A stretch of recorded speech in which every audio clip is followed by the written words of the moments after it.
Hai, Assalamualaikum semua. Saya Sofia, tour guide anda dari Jabatan Pelancongan dan Hospitality, Politeknik Ibrahim Sultan. Hari ini, Sofia nak bawa anda masuk ke fasiliti jabatan iaitu makmal komputer.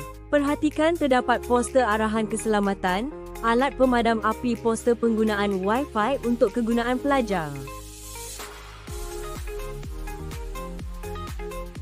Sebaik masuk ke makmal, baca arahan penggunaan makmal dan pastikan beg diletakkan di ruang yang disediakan.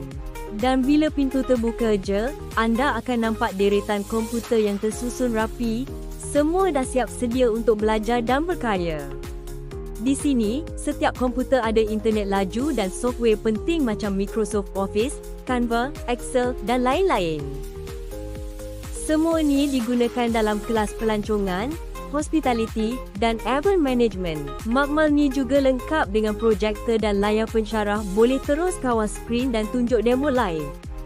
Belajar jadi interaktif dan seronok. Dalam makmal ni, pelajar bukan sekadar belajar taip tugasan, tapi belajar berfikir kreatif, buat projek inovasi dan hasilkan idea baru. Terima kasih sebab ikut tour Sofia hari ini. Jumpa lagi di Makmal Komputer, Jabatan Pelancongan dan Hospitality, Politeknik Ibrahim Sultan. Ingat ya, klik dengan bijak, belajar dengan semangat.